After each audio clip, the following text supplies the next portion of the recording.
ሰላም ጤና ይስጥልኝ የዶክተር ዮናስ ቤተሰቦች እንደምን አላችሁ? ዛሬም እንደተለመደው በአንድ ጠቃሚና አስተማሪ ሀሳብ ተገናኘን። በዛሬ ፕሮግራም የምነግራችሁ ለፍቅረኛችሁ ፈጽሞ መናገር የሌለባችሁን 10 ሚስጥሮች ይሆናል። በነገራችን ላይ ይሄን ነገር ወንዶችም ሴቶችም እጅግ በጣም ማወቅ አለባችሁ። ለፍቅረኛችሁ እነዚህን ነገሮች መናገር የለባችሁም። አሁን እኔ የምነግራችሁን 10 ነገሮች ለፍቅረኛችሁ የምትናገሩ ከሆነ አካላዊም ስነልቦናዊም ችግር በዛ ሰው ላይ ታመጣላችሁ። ከዛ ባለፈ ደግሞ ግንኙነታችሁ ላይ በጣም የሆነ አሉታዊ ጫና ታሳድራላችሁ። ስለዚህ ወንዶችም ሴቶችም ጤናማ የፍቅር ግንኙነት፣ ጤናማ ህይወት፣ ጤናማ ትዳር ፍቅር እንዲኖራችሁ ከፈለጋችሁ ከእነዚህን 10 ነገሮች ለፍቅረኛችሁ ላለመናገር መሞከር ያስፈልጋል ማለት ነው። ምንድን ናቸው የሚሉትን በዝርዝር እናያቸዋለን። አብራችሁን ቆዩ። ዶክተር ዮናስ ነኝ። ለቻናል አዲስ ከሆናችሁ ሰብስክራይብ እያደረጋችሁ የደውል ምልክቷንም እየተጫናችሁ ቤተሰብ ሁኑ። ይሄን መረጃም ላይክ ሼር አድርጋችሁ ሌሎችም ጋር እንዲደርስና እንዲማሩበት እንድታደርጉ በክብር እየጠየቅኩ በቀጥታ ወደ ሀሳባችን እንግባ። በአንደኛ ደረጃ ለፍቅረኛ በፍጹም መነገር የሌለበት ከዚህ በፊት የነበራችሁ ከዚህ ከፍቅረኛችሁ ጋር ስለነበረው የግንኙነት ህይወት በተለይ ከወሲብ ጋር የተያያዙ ህይወታችሁን መናገር የለባችሁም። ይሄ እጅግ በጣም መጥፎ ነው። ሴቶችም ወንዶችም ማለት ነው። ለምሳሌ ከዚህ በፊት እኮ ከነበረው ፍቅረኛዬ ጋር እንደዚህ ነበር ግንኙነት የምናደርገው። ከዚህ ቀደም የነበረው ፍቅረኛዬ እኮ እንዲህ ያደርግልኝ ነበር፣ እዚህ ጋር እንዲህ ነበር እያላችሁ ከዚህ ቀደም ከነበረው ፍቅረኛችሁ ጋር የምታደርጉትን የግንኙነት ሁኔታዎች ስለ ግንኙነታችሁ በፍጹም መናገር መቻል የለባችሁም። ችግሩ ምንድን ነው ካላችሁ በዋናነት ሁለት ነው ችግሩ። አንደኛ ታማኝ እንዳልሆናችሁ ሊረዳ ይችላል፣ ወንዱም ሴቷም ማለት ነው። አሁን ከዚህ ቀደም እኮ የነበረው እንዲህ ነው፣ ከዚህ ቀደም እንዲህ ስትሉ ኦኬ እች እኮ የተለያዩ ወንዶች የለመደች ናት፣ በቃ በአንድ ወንድ የምትረጋ አይደለችም የሚል አይነት ስሜት ወንዱ ላይ ሊያድር ይችላል። ሴቷም ላይ በተመሳሳይ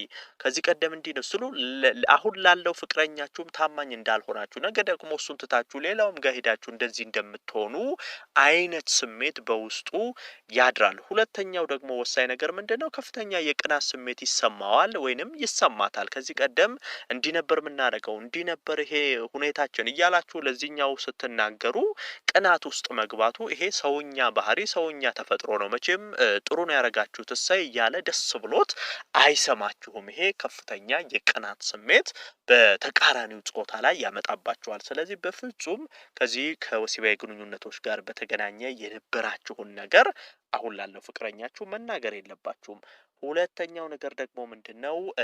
ለቤተሰባችሁ ወይንም ለቅርብ ሰው ጥላቻ ካላችሁ መናገር የለባችሁም። ይሄ በፍጹም መሆን የሌለበት ነገር ነው። ምን ማለት ነው? ለምሳሌ ከቤተሰባችሁ ስር እኔ እኮ እህቴን እንደዚህ ነው አልወድም፣ ወይንም ወንድሜ እንደዚህ ነው፣ ቤተሰቦቼ እንዲያርገውኛል አልወዳቸውም፣ ወይ ሌላ ጓደኞቻችሁ ሊሆን ይችላል አብሮ አደጎቻቸውን ለነሱ ጥላቻ እንዳላችሁ ለነሱ ጥሩ ስሜት እንደሌላችሁ እናንተ እኮ ሊኖራችሁ ይችላል። ለምሳሌ የሆነ የተበደላችሁበት ከአስተዳደግ ጋር ተያይዞ ሊሆን ይችላል፣ ወይ የቅርብ ጓደኛችሁ የሆነ በደል አድርሶባችሁ ለዛ ሰው ጥሩ ስሜት፣ ጥሩ አመለካከት፣ ጥሩ ነገር ላይኖራችሁ ይችላል። ነገር ግን ለፍቅረኛችሁ ለዚህ ሰው እንደዚህ የለኝም፣ እንደዚህ ጥሩ አመለካከት የለኝም፣ ለቤተሰቤ እንደዚህ ነው ብላችሁ መጥፎ ነገሩን መናገር የለባችሁም። እናንተን ቢወዳችሁም ይኸውን ያለው ፍቅረኛችሁ እናንተን ምን ያህል ቢወዳችሁ ራሱ ከእናንተ በፊት የነበሩት እነሱ ናቸው። እዚህ ጋር ፍቅረኛችሁ ላይ ቁጭ ብላችሁ ቤተሰባችሁን የምትሰድቡ የምታሙ አይነት ሰው ከሆናችሁ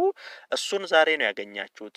ቤተሰቦቿ እኮ አሳድገዋት ወልደዋት ለዚህ አድርሰዋት እነሱን እንደዚህ የምትል ከሆነ ነገማ እኔን የሚል አይነት ስሜት ውስጥ ይገባል። ስለዚህ ለእናንተ ጥሩ ስሜት እንዳይኖረው ያደርጋልና እንደዚህ አይነት ነገሮች ባታወሩ መልካም ነው። ሌላው ሶስተኛው ምንድነው? ከዚህ በፊት የነበረው ፍቅረኛችሁ ምን ያህል ይወዳችሁ እንደነበር ምን ያህል ይንከባከባችሁ እንደነበር አሁን ላለው ፍቅረኛችሁ መናገር የለባችሁም። ይሄ ቅሬታ ይፈጥርበታል። ከዚህ ቀደም የነበረው ፍቅረኛዬ እኮ እንደዚህ ይወደኝ ነበር፣ ፍቅሩን እንደዚህ ይገልጽልኝ ነበር፣ እንደዚህ ያደርግልኝ ነበር እያላችሁ ስለዛኛው የፍቅር ሁኔታ፣ ስለዛኛው እንክብካቤ ለዚህኛው ማውራት ይሄ እንዲቀና ያደርገዋል።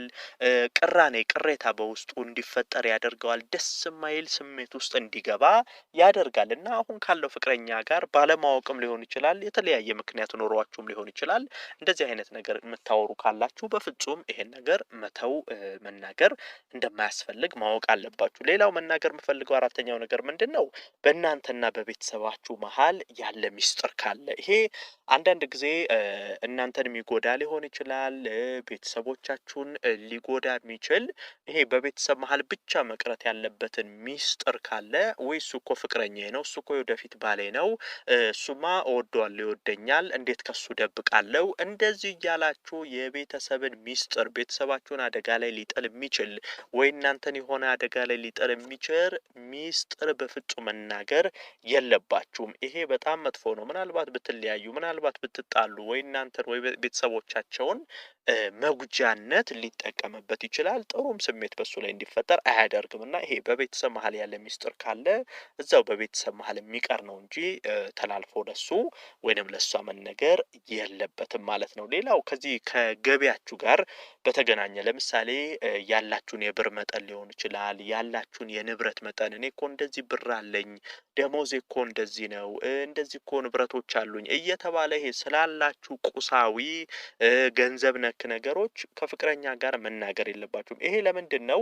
ለምሳሌ እናንተን ለገንዘብ ማግኛነት ሊጠቀም ይችላል። አሁን አንድ ፍቅረኛሽ መጀመሪያ ንጹህ ፍቅር ብቻ ፈልጎ አንቺን ቀርቦሽ ከአንቺ ጋር በንጹህ ፍቅር እየሄደ ነገር ግን ይሄ አለኝ እንደዚህ ያገኛለሁ በምትይ ጊዜ እውነተኛ ንጹህ ፍቅሩ ኦኬ እንዲማ ከሆነ ለምን ይሄን አርጊልኝ አልልም፣ ለምን እንደዚህ አላረም እያለ ይሄ አንቺን ገንዘብ ማግኛነት ወይንም ከአንቺ ንጹህ ፍቅር ፈልጎ የመጣው በኋላ ግን ጥቅም ከአንቺ ወደ ማግኘት ያ ግንኙነት ሊቀየር ይችላል። ስለዚህ ይሄ ስለ ገቢ ስላላችሁ ነገር ይሄን ያህል ጣልቃችሁ መንገሩ አስፈላጊ አይደለም ማለት ነው። ሌላው ስድስተኛው ነገር ምንድነው? እሱ የሌለውና ሊያደርገው የማይችለው ወይንም ደግሞ እሷ የሌላት ልታደርገው የማትችለውን ነገር አለመጠየቅ። ለምሳሌ ከተፈጥሮ ጋር የተያያዘ አሁን አብራችሁ ቁጭ ብላችሁ እሱ ለምሳሌ ቁመቱ አጭር ከሆነ ረጅም ወንድ ስታይ ወይኔ እኮ ቁመቱ እንደዚህ ረጅም የሆነ ወንድ እኮ እወዳለሁ፣ ወይንም ለምሳሌ መልኩ ጥቁር ከሆነ እኔ እኮ ቀይ ወንድ በጣም እወዳለሁ። ይሄ አሁን ከተፈጥሮ ጋር የተያያዘ እሱ ሊቀይረው ማይችለው ነገር ነው። ቁመቱ አጭር ከሆነ ማስረዘም አይችልም እና ከሱ ጋር ሆነሽ እሱ አጭር ሆኖ ረጅም እንደምትወጂ መልክ እሱ የሌለው ይሄ ከተፈጥሮ ጋር የተያያዙ ማግኘት የማይችላቸውን ነገሮች ይሄ እኮ እንደዚህ እወዳለሁ፣ ይሄ እኮ እንዲህ እያላችሁ መጠየቅ ወንዶችም ሴቶችም ወንዶችም እንደዚህ አይነት ነገሮችን ግንዛቤ ውስጥ መክተት መቻል አለባችሁ። ይሄ ምንድነው ችግሩ? እኔ እኮ ለሷ መገባ አይደለሁም፣ እኔ እኮ ለሷ አልመጥንም፣ ሴትም ከሆነች እንደዛ እኔ ለሷ አልሆንም፣ ለሷ አልገባም የሚል ስሜት የበታችነት አይነት ስሜት ውስጣቸው ሊፈጠር ይችላል። ይሄ ግንኙነታችሁን ቀስ እያለ እየሸረሸረው እንዲሄድ ያደርጋል እና ይሄ ሊያደርጉት የማይችሉትን ነገር ባትጠይቁ ወይንም ባታወሩ መልካም ነው። ሰባተኛው ነገር ምንድነው? ቤተሰባችሁ ስለሱ የሚያስበው መጥፎ ነገር ካለ ወይንም ስለሷ የሚያስቡት መጥፎ ነገር ካለ መናገር አያስፈልግም።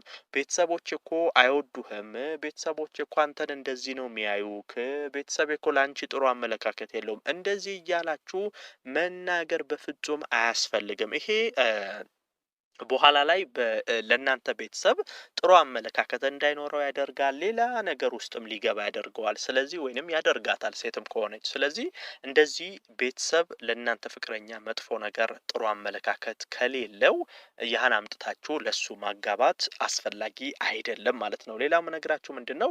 ከዚህ በፊት በጣም የሚያምር ቆንጆ ፍቅረኛ እንደነበራችሁ ለዚህኛው የምትናገሩ አላችሁ። ይሄ በአካልም በስነ ልቦናም መጥፎ ችግር ይፈጥራል። በተለይ ከዚህኛው ፍቅረኛሽ ጋር ሆነሽ ውይ የበፊት ፍቅረኛዬ እኮ በጣም ያምር ነበረ፣ በጣም እንደዚህ ነበረ፣ ወይ ገቢው ሀብታም ነበረ፣ ጥሩ ደሞዝ ነበረ፣ ወይ እንዲህ ይሄ ስላለፈ ፍቅረኛችሁ ጥሩ ነገር አንተ እንደዚህ አይደለህም ወይንም አንቺ እንደዚህ አይደለሽም፣ አንቺ እንዲህ የለሽም አይነት ነገር የሚፈጥር ስሜት በዚህኛው ላይ በፍጹም ማሳደር አያስፈልግም። አካላዊም ስነ ልቦናዊም የሚያመጣቸው በጣም በርካታ ጉዳቶች ስላሉ እዚህ ላይ ተጠንቀቁ። ሌላው ደግሞ ከዚህ በፊት የነበራችሁ ፍቅረኛችሁ የሚያደርግላችሁ የነበረና አሁን ያለው ፍቅረኛችሁ ማድረግ የማይችለው ነገር ከሆነ መናገር የለባችሁም። ይሄ በጣም በፍቅራችሁ መሀል ትልቅ ችግር ይፈጥራል። ለምሳሌ የበፊት ፍቅረኛ እኮ እንዲህ ይገዛልኝ ነበር፣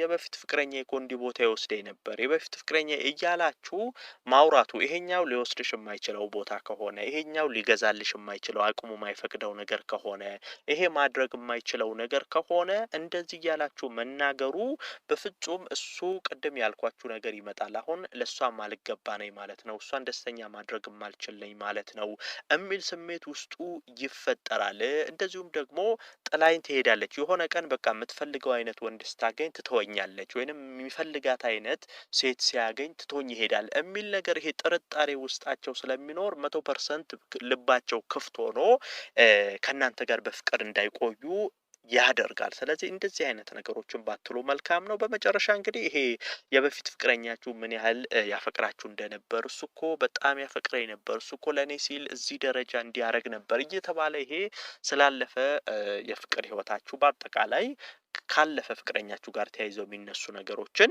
ማንሳት አያስፈልግም። እንግዲህ በአጠቃላይ እነዚህን 10 ነገሮች በፍቅር ግንኙነት ውስጥ መጠንቀቅ ለዘለቄታዊ የፍቅር የትዳር ህይወት ይረዳሉ ማለት ነው። ዶክተር ዮናስ ነበርኩ። ይህን ሀሳብ ላይክና ሼር እያደረጋችሁ ለሌሎችም አጋሯቸው። ለቤት አዲስ የሆናችሁም ቻናሌን ሰብስክራይብ እያደረጋችሁ ቤተሰብ ሁኑ። የዛሬን በዚሁ አበቃው። በቀጣይ ቀን ደግሞ ሌላ ጠቃሚና አስተማሪ ሀሳብ ይዤላችሁ ዳግም የምንገናኝ ይሆናል። እስከዛው በያላችሁበት መልካም ጊዜ